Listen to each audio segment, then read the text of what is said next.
Oke, selanjutnya kita lanjutkan yang kelima ya, nak ya, yaitu pertumbuhan ekonomi hanya memperhatikan kenaikan pendapatan, bukan pemerataan. Jadi dia hanya tergantung meningkatkan pendapatannya, pemerataannya tidak diperdulikan. Itu dia kalau di pertumbuhan ekonomi. Sekarang di pembangunan ekonomi memperhatikan pemerataan hasil-hasil pembangunan di masyarakat. Jadi rata, gitu ya.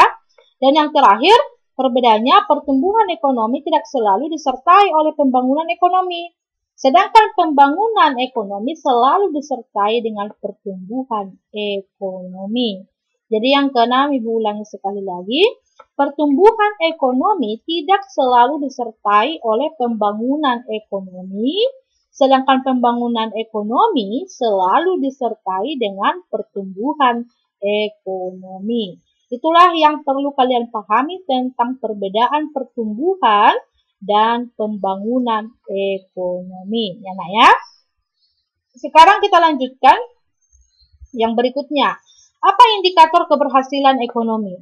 Yang pertama indikatornya adalah pendapatan nasional, di mana pendapatan nasional itu negara yang pembangunan ekonominya berhasil akan mampu menunjukkan kenaikan pendapatan nasional.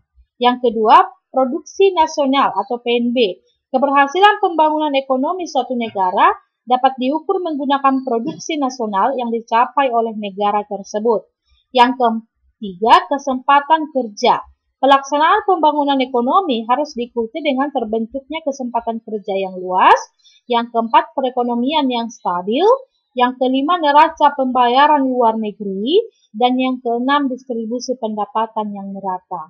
Inilah yang termasuk indikator keberhasilan perekonomian. Oke. Selanjutnya, masuklah kita tentang pengertian negara berkembang. Jadi negara kita sekarang masih termasuk kategori negara berkembang. Oke, untuk itu kita bahas apa sebenarnya definisi daripada negara berkembang. Negara berkembang adalah bukanlah negara yang terbelakang, tetapi negara yang pada umumnya merupakan bekas jajahan yang sedang mengalami peningkatan di bidang ekonomi. Oke, sekarang kita bahas negara maju, biar bisa nanti kita bedakan apa negara maju dan apa pengertian negara berkembang. Negara maju adalah istilah yang digunakan untuk menguraikan negara-negara yang dihitung menikmati tingkat pembangunan yang tinggi berdasarkan ukuran-ukuran tertentu seperti tingkat kesejahteraan rakyat dan kualitas hidup yang tinggi. Ya.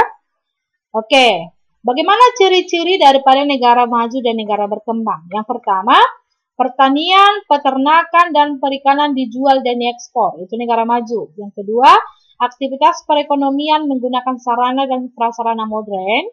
Yang ketiga, pendapatan rata-rata penduduk tinggi. Yang keempat, tidak tergantung pada alam. Yang kelima, angka harapan hidup tinggi. Sedangkan negara berkembang itu adalah pertanian, peternakan, dan perikanan hanya untuk memenuhi kebutuhan diri sendiri dan keluarga. Yang kedua, rata-rata aktivitas perekonomian menggunakan sarana dan prasarana, ya, trading make, ya. Dan yang ketiga, pendapatan penduduknya rendah. Yang keempat, sangat tergantung pada alam.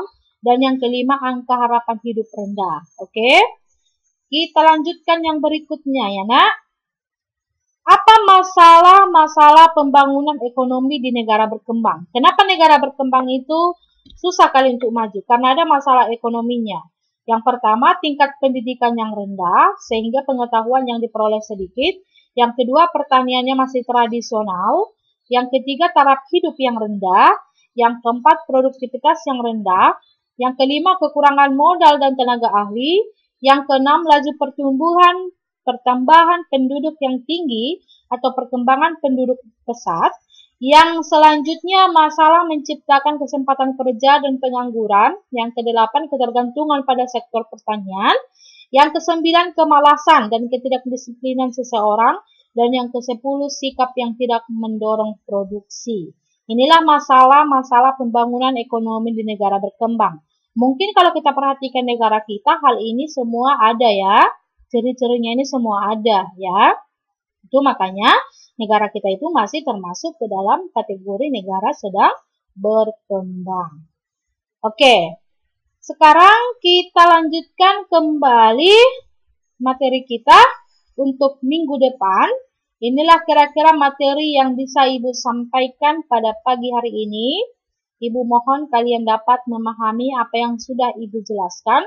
Kalau ada materi yang masih belum kalian pahami, bisa kalian menghubungi Ibu dengan cara menjampi Ibu, ya. Dan Ibu ingatkan sekali lagi yang masih belum mengirim tugas, ya.